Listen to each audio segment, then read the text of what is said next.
بسم اللہ الرحمن الرحیم والاصل فی الفاعل ان یلی الفعل فلذلك جاز ضرب غلامه زید وامتنع ضرب غلامه زیدا۔ فاعل کی تعریف کے بعد مصنف رحمۃ اللہ علیہ نے فاعل کا ایک حکم بیان فرمایا کہ فاعل میں اولا اور مناسب یہ ہے کہ وہ فعل کے ساتھ متصل ہو، چونکہ فاعل میں اصل یہ ہے اور اس کا درجہ یہ ہے کہ وہ فعل کے متصل بعد میں ہو، لہذا بطور تفریع کے مصنف رحمۃ اللہ علیہ نے دو مثالیں دی ہیں، ایک جائز ہے دوسری ناجائز ہے۔ ضرب غلامہ زید، یہ والی مثال جائز ہے، اس میں ظاہری طور پر یہ ہے کہ فاعل اپنی اصل پر نہیں ہے،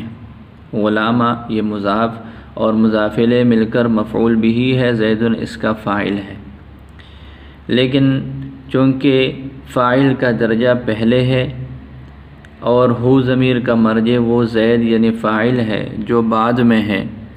تو یہاں پر اضمار قبل ذکر صرف لفظاً آ رہا ہے، اس فاعل کے وضعی اعتبار سے مقدم ہونے کی وجہ سے یہ رتبتاً نہیں ہے،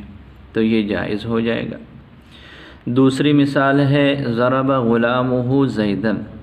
اس میں غلام مضاف ہے جو فاعل اور فعل کے اتصال کی صورت میں واقع ہے، لیکن چونکہ غلامہ کی ہو ضمیر کا مرجع زیدن ہے اور زیدن یہ لفظی اعتبار سے بھی مؤخر، رتبہ کے اعتبار سے بھی مفعول ہونے کی وجہ سے مؤخر، تو یہ اضمار قبل ذکر لفظاً اور رتبتاً لازم آ رہا ہے جو کہ ناجائز ہے۔ تو فاعل میں اصل یہ ہوا کہ وہ فعل کے ساتھ متصل ہو، یعنی فاعل کا درجہ یہ ہے کہ وہ فعل کے بعد ہو، باقی تمام معمولات سے وہ پہلے ہو۔ اب شرح کی جو عبارت ہے وہ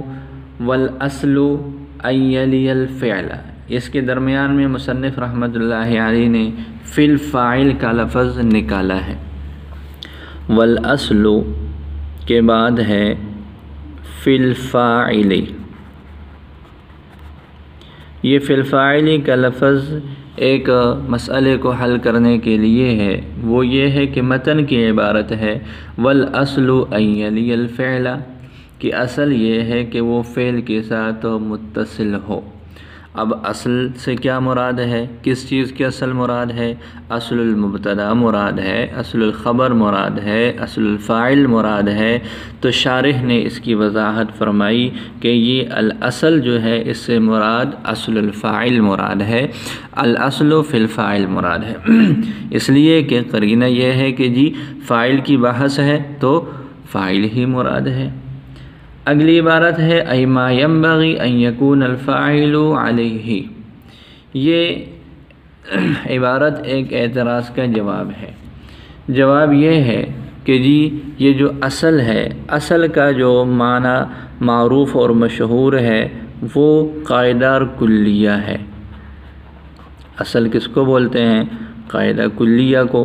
قاعدہ کلیہ کا کیا مطلب ہے کہ اصل کا یہ معنی ہے؟ قاعدہ کلیہ کا معنی یہ ہے کہ جی اس نوع کے جتنے بھی افراد ہیں ان تمام افراد پر یہ حکم بالکل ایک جیسا ثابت ہو جائے، جیسے یہ کہہ دیا کہ جی اصل یہ ہے کہ فاعل اور فعل ملے ہوئے ہوں، تو مطلب یہ ہو جائے گا کہ جہاں پر بھی فعل اور فاعل ہوں ان کا آپس میں اتصال ہو، ان کا آپس میں ایک دوسرے سے انفصال نہ ہو۔ جبکہ ہم دیکھتے ہیں فعل اور فاعل بہت ساری مثالوں میں ایک دوسرے سے الگ ہوتے ہیں، تو یہ تو آپ کا جو اصل ہے یہ قائم برقرار نہ رہا۔ اس کا جواب یہ دیتے ہیں کہ یہ جو الاصل کا لفظ ہے، اصل کے کئی معنی آتے ہیں۔ اصل کا ایک لفظ ایک معنی تو وہی ہے، پہلا یہ اصل کا معنی ہے قاعدہ کلیہ جس کو ہم بولتے ہیں، دوسرا اصل کا معنی ہوتا ہے دلیل کے معنی میں اس کا استعمال ہوتا ہے، اور تیسرا اصل کا معنی ہوتا ہے اولا اور مناسب۔ اس مقام پر علامہ ابن حاجب صاحب کافیہ نے یہ الاصل کا جو لفظ استعمال کیا وہ قاعدہ کلیہ یا دلیل کے معنی میں نہیں ہے، بلکہ اولا اور مناسب کے معنی میں ہے۔ اب اس کا ترجمہ یوں ہو جائے گا کہ جی فاعل میں اولا اور مناسب یہ ہے کہ وہ فعل کے ساتھ متصل ہو۔ لیکن اس پر ایک اعتراض ہے، وہ یہ ہے کہ جی یہ ایک مثال ہے ضربہ کا۔ اسی طرح جب ہم آگے چل کر یہ پڑھیں گے کہ اگر ہم نے الا کے بعد فاعل کو ذکر کر دیا، ہم نے یوں کہہ دیا ما ضرب عمرا الا زید، یہ آگے تفصیل سے بات آ رہی ہے، تو ما ضربہ کا یہ ضربہ کا لفظ اور ما ضرب عمرا ضربہ کا زید، عفوا ضربہ کا زید اور ما ضرب عمرا الا زید، اس میں اس کاف ضمیر کا اتصال ضربہ کے ساتھ واجب ہے۔ اس مثال میں عمر کو مقدم کرنا زید سے یہ واجب ہے۔ آپ نے کہا کہ جی فاعل کا فعل کے ساتھ اتصال اولا اور مناسب ہے۔ ان دو مثالوں میں دیکھ لیں، یہاں پر تو جائز کی حد تک بھی نہیں ہے، اولا اور مناسب تو دور بات ہے۔ تو اس کا جواب دیا اِلَّمْ يَمْنَعْ مَانِعٌ سے۔ اِلَّمْ یمنع مانع کا مطلب کیا ہے؟ اس کا مطلب یہ ہے کہ جی فاعل کا حکم تو یہی ہے کہ وہ فعل کے ساتھ متصل ہو، یہ اچھی بات ہے، لیکن اگر کوئی مانع اس سے آ جائے، کوئی رکاوٹ آ جائے، جیسے اس کی اپنی وجوہات ہے، انشاءاللہ آگے ہم پڑھیں گے کہ ضربہ کو جو ہے زید کو ہم کاف سے کیوں پہلے ذکر نہیں کر سکتے، زید کو ہم عمر سے پہلے کیوں نہیں کر سکتے، یہ آگے وضاحت آ رہی ہے۔ اس کے بعد ہے ان یلی الفعل، کہ وہ فاعل فعل کے ساتھ متصل ہو۔ اب اس پر اعتراض یہ ہے کہ پہلے ہم نے پڑھ لیا کہ فاعل جو ہے یہ تو دو چیزوں کا ہو سکتا ہے، ایک ہے فعل کا اور دوسرا ہے شبہ فعل کا۔ تو جیسے فعل اور فاعل کا آپس میں اتصال یہ اولا اور مناسب ہے، اسی طرح فاعل کا شبہ فعل کے ساتھ بھی اتصال اولا اور مناسب ہے۔ تو مصنف نے صرف فعل کو کیوں خاص فرمایا؟ اس کا جواب دیا المسند سے۔ یہ جو المسند کا لفظ ہے اس کا مطلب یہ ہے کہ جی یہاں پر الفعل سے مراد ہر وہ چیز ہے جو المسند الیہ ہو۔ مسند الیہ وہ والا نہیں جس پر حکم لگایا جاتا ہے، بلکہ یہاں پر اس عبارت میں اس کا ترجمہ یہ ہے المسند الی الفاعل، یہ الیہ کہ ہو ضمیر کا مرجع الفاعل ہے، یعنی ہر ایسی چیز جس کا فاعل کی طرف اسناد ہو رہا ہو، المسند الیہ، ہر ایسی چیز۔ تو لہذا یہاں پر المسند یہ عام ہے، چاہے وہ فعل ہو چاہے وہ شبہ فعل ہو، اس سے کوئی بحث نہیں ہے۔ ای یکون بعدہ، ای یکون بعدہ کا جو لفظ ہے یہ اس کی بھی جو ہے وہ وضاحت ہے کہ جی اتصال کی تو دو صورتیں ہیں، ایک یہ ہے کہ فعل پہلے ہو اور فاعل بعد میں ہو، دوسری صورت یہ ہے کہ اتصال یہ بھی ہو سکتا ہے کہ فعل بعد میں آ جائے اور اس کا فاعل اس سے پہلے آ جائے لیکن اس کے متصل ہو۔ تو ای یکون بعدہ، یہ بعدہ کا جو لفظ ہے یہ نکال کر اس وہم اور اس ازالے کو دور کر دیا کہ جی اتصال صرف وہی مراد ہے جہاں فعل پہلے اور فاعل بعد میں۔ من غیر ان یتقدم علیہ شیء من معمولاتہ سے مصنف رحمۃ اللہ علیہ نے ایک اعتراض کو دور کیا۔ اعتراض کیا ہے؟ اعتراض یہ ہے کہ آپ نے کہا کہ جی فعل اور فاعل کے درمیان کسی اور چیز کا آنا یہ ٹھیک نہیں ہے، ہاں اگر کوئی معنی ہے تو پھر اس کی اجازت ہے، جیسے اس کو جو ہے وہ مثالیں ہیں کفا باللہ، اسی طرح لَيَضْرِبَنَّ زَيْدٌ، اسی طرح جاء الرجل۔ یہاں پر دیکھیں یہ فعل لفظ اللہ اس کا فاعل درمیان میں یہ با آ رہا ہے، لَيَضْرِبَنَّ میں یضرب فعل ہے، زید اس کا فاعل ہے، درمیان میں یہ نون ہے۔ جاء فاعل ہے، جاء فعل ہے، رجل اس کا فاعل ہے، یہ درمیان میں الف اور لام آ رہا ہے، ان کی کیا ضرورت ہے؟ یہاں پر تو کوئی معنی نہیں ہے، تو پھر یہ درمیان میں کیوں لائے گئے ہیں؟ اس کا جواب دیا کہ جی یہ جو مسئلہ ہے کہ فعل اور فاعل میں اتصال ضروری ہے اور فعل اور فاعل کے درمیان کسی اور چیز کا نہ آنا یہ منع ہے، تو اس سے مراد یہ ہے کہ جی فعل کے معمولات میں سے، فعل کے معمولات کیا ہیں؟ فعل کے معمولات جو ہے جیسے فاعل ہے، مفعول ہے، اسی طریقے پر تمام جو ہے وہ آگے منصوبات ہیں وہ سارے آ سکتے ہیں، جہاں جہاں فعل کے ساتھ جس کا تعلق ہو سکتا ہے۔ تو مطلب یہ ہے کہ فعل اور فاعل کے درمیان فعل کے معمولات میں سے کوئی معمول نہ آئے، اور یہ با ہے، نون ہے، الف لام ہے، یہ فعل کے معمولات میں سے نہیں ہے، تو اس وجہ سے ان کے آنے سے اس کی صحت پر کوئی اثر نہیں پڑتا۔ لِأَنَّهُ كَالْجُزْءِ مِنَ الْفِعْلِ سے مصنف رحمۃ اللہ علیہ نے دلیل ذکر کی ہے اس بات کی کہ فاعل اور فعل کا اتصال کیوں ضروری ہے۔ اس کی وجہ یہ ہے کہ جی یہ جو فاعل ہے یہ فعل کے لیے جز کی طرح ہے، اور ضابطہ یہی ہے کہ جو کل کے لیے جز ہو وہ جز اس فعل کے متصل ہو۔ ہمارا جسم ہے یہ کل ہے، ہمارے اعضاء اس کی اجزاء ہیں، تو اس کا اصل یہی ہے کہ ہمارے اجزاء ہمارے جسم کے ساتھ متصل ہو، سر ایک جگہ پر، ہاتھ دوسری جگہ پر، پیر کسی اور جگہ ہوتے، تو ایسے تو ہے نہیں، تو یہ ایک ہے۔ اب یہ مسئلہ یہ ہے کہ جی یہ جز کیسے ہے؟ جز کی ایک جو ہے وہ دو جہتیں ہیں، ایک یہ ہے کہ معنوی اعتبار سے یہ فاعل فعل کا جز ہے۔ اس کی کیا وجہ ہے، کیا صورت ہے؟ فعل کے بارے میں ہم پڑھ چکے ہیں کہ یہ تین چیزوں کا مجموعہ ہے، معنی حدثی، پھر نسبت